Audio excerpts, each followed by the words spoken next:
What up, gang? Lane Carolina Jackpot time coming at you. It's Saturday morning, September the 2nd. Who's ready for some football today? I know my big ass is. I'm out this morning early, doing a little bit of work, getting that hustle on before the games get kicked off. I'll be ready to go for that, but I've got a couple of places I need to hit and make sure they're taken care of, so we do what we got to do, right? Man, I'm looking forward to the games today.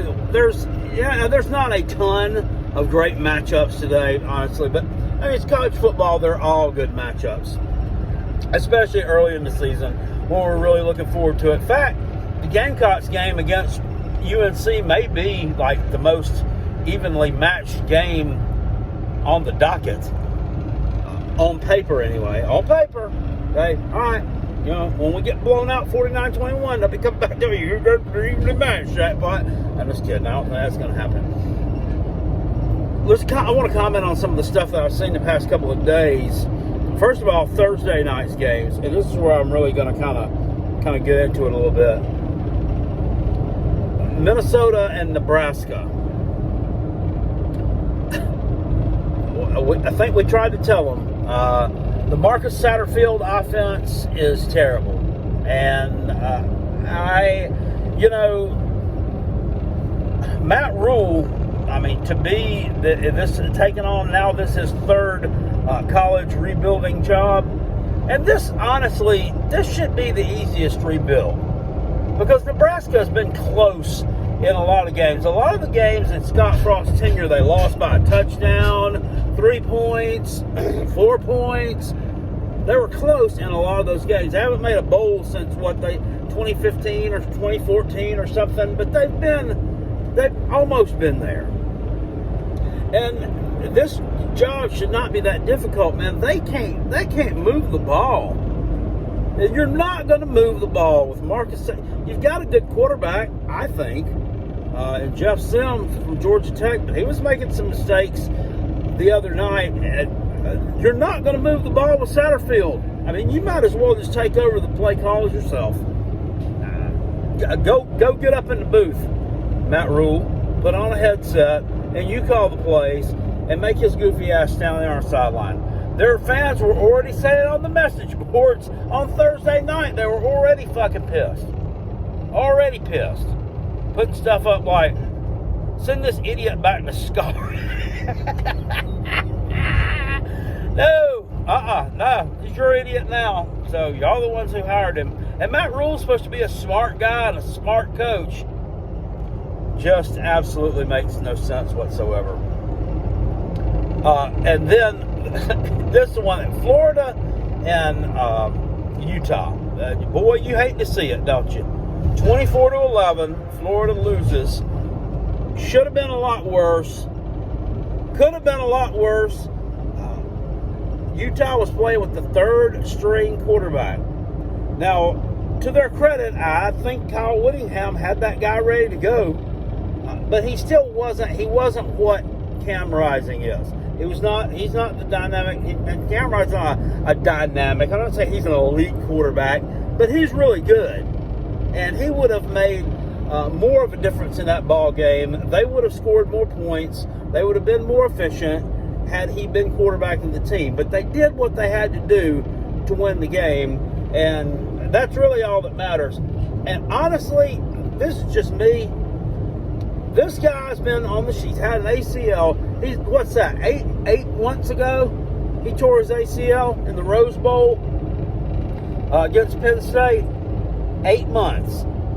Oh, he's not ready to go yet. Okay, well, it's been 8 months.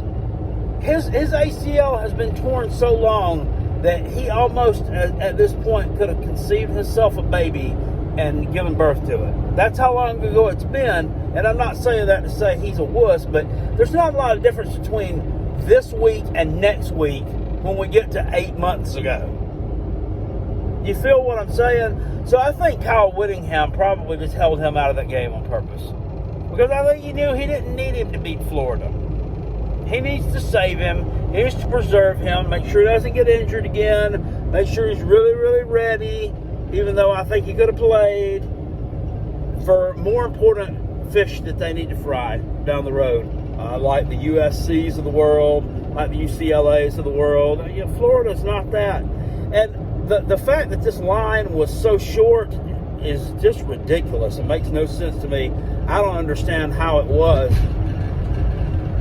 Mistake after mistake after mistake on the Florida side of the ball. What they rushed for 13 yards. 13. Now, I'm not going to crack on the whole lot for that because Utah's got a good run defense. South Carolina let these guys run for like 230 yards last year each and had no answer for it whatsoever.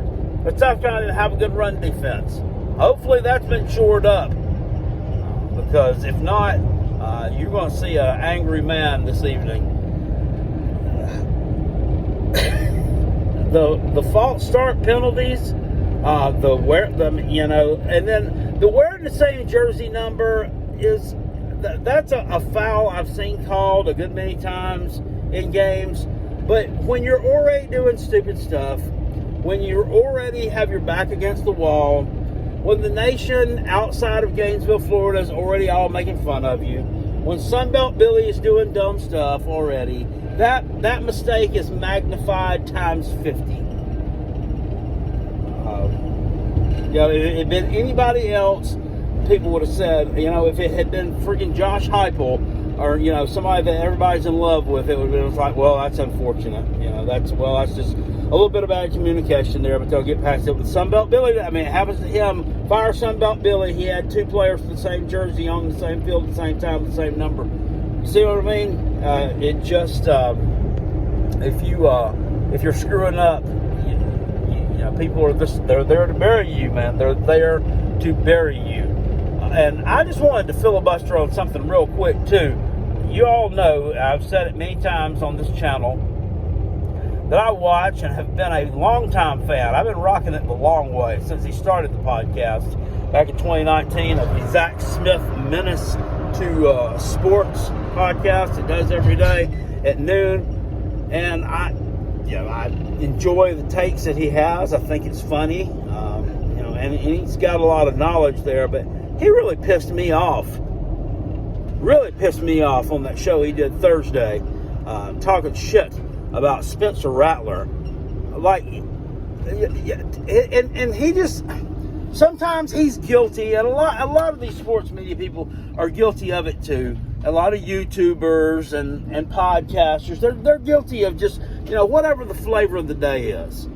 When Spencer Rattler beat Tennessee last year, and when he came back the next week and beat Clemson, all he did was praise this guy. But now it's a new season, and he wants to shit on him again because he was picking games, and he's like, give me North Carolina in that one. I trust Drake May more than I trust Spencer Rattler. Okay, first of all, Drake May hadn't played anybody. He didn't play anybody last year. You saw what happened when he played some formidable competition like a Clemson. He was ineffective. Didn't do shit. Scored 10 points. Okay, he's gonna play some formidable competition tonight, and then, well, that was the first part that ticked me off, and the second part that ticked me off was this was Thursday afternoon, so that games hadn't been played yet. He was talking about numbers and using his pro football fuck us down analytics and all this garbage and how many yards after catch and what you did under this kind of pressure and what you did under this kind of blitz, and came to the assumption that Graham Mertz is a better quarterback than Spencer Rattler. Man, get the fuck out of here. That is the dumbest take that I've heard. He's about as dumb as that RJ Dung that used to be an Oklahoma YouTuber that got a job with Fox Sports and now does nothing but sit around and spew nonsense and just felch up whatever kind of garbage he can to try to get a rise out of his viewing audience. It's just dumb. That is just dumb. Nobody was high on Graham Mertz. He was terrible at Wisconsin. He's going to be terrible at Florida. And he was terrible on Thursday night. Yeah, he threw 3 touchdowns. No. Yeah, he didn't throw 3 touchdowns. Get out of here with that, Jackpot. He threw for over 300 yards, excuse me. Done got me riled up. But they were freaking empty yards. They were empty, meaningless yards. Little swing passes. Little shit out in the flat. And Utah was just giving him that. Because they knew they couldn't do anything else. Because they knew they wasn't going to fucking score. Ugh. I'm getting damn agitated right now. And you know what the biggest difference is? Graham Mertz is not a winner. Graham Mertz lost the game on Thursday night. His team lost. Spencer Rattler's team is going to win on Saturday night, that being tonight. So you can put that in there and take it to the bank, man. Take it to the bank. He's going to win tonight. Oh. Boy, I'm wore out. I am absolutely wore out. What else? Yeah, and then Zach goes on to give some betting advice, too. Gave some betting advice. Gave out a 2-team parlay. Yeah, he did. On the money line, put $200 on this 2-team parlay. It'll get you $1,400. Take Nebraska on the money line and take Florida on the money line. What? And him and the podcast co-host, this Chris Drew kid, this younger dude over there, he has some decent football knowledge too, but he basically parrots a lot of what Smith has to say. And they're talking about, he's like, Florida's got to win this game, bro. I mean, they just got to win this game. In what universe do you think that they've got to win this game? What are you people what are you smoking? What were you smoking? Utah's made 2 straight Rose Bowls. It's a good team. It's a solid team. It's a well-coached team with a good defense, with good lines of scrimmage. Florida is a bad team with bad lines of scrimmage, with poor coaching. They're undisciplined. They went to a bowl game last year. The LA Bowl. They got their boo-boo pushed in by Oregon State. Had to kick a late field goal to avoid getting shut out. Lost 30-3. They lost their best player in quarterback Anthony Richardson in the NFL draft. But they've got to win this game, right? That's just some more narrative that one conference is better than the other. And it's ridiculous. It is ridiculous. My team's in the SEC.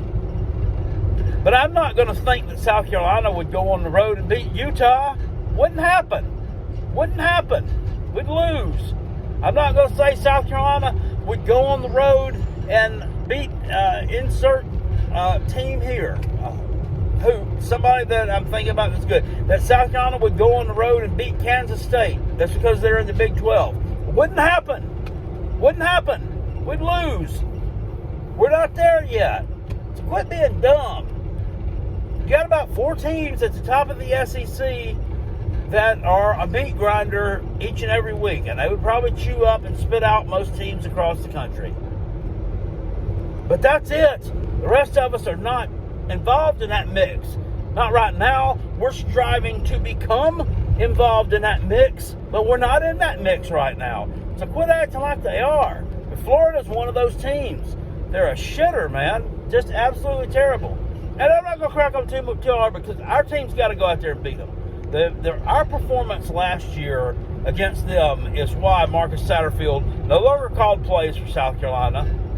And anybody can sit there and argue with me all day long about that. He did not call plays against Tennessee, nor Clemson didn't call plays, obviously, in the bowl game against Notre Dame. The team looked totally different in those games. So let's put an end to that controversy once and for all. He was holding that card up on the sideline. On the other side of it was some porn that he was looking at because they took his play calling sheets away from him. That was all a ruse, all a giant ruse. But I've gone on with this long enough. Zach Smith's betting advice, I wouldn't take it. The only people that would take Zach Smith's betting advice, are people who are very, very, very football ignorant and very dumb. I mean, the people that are so dumb that, like, they couldn't find Kentucky on a map if you put a map of Kentucky on the school desk in front of them. That's how dumb they are if they would take his advice on that. Jesus Christ. And he has his own little website called Minister Picks. Get out of here, man. Get out of here. Yours are probably about as bad as mine are. Had a bad beat last night on that game between Stanford and Hawaii. And I'll be wrong again plenty of times, but it is what it is. Why we enjoy that and adding that little spice adding that little bit of spice, that little bit of kick to the games. It gives it a little. It's like putting the accent on top of your chicken or your steak or whatever you may be rubbing on at the moment. So anyway, guys, that's all I've got to say about that. I'm gonna have to get done with this and get on to work. But I'll see you guys later. A live show or live stream will be tonight at 7:20ish. So make sure you're there. South Carolina versus North Carolina. We're gonna have a good time. Gonna have a good time with this game, and I think the Gamecocks are gonna win. So I'll see y'all later. Appreciate it. Peace. I'm out of here. Go Cox. Go Coach Beamer. Woo!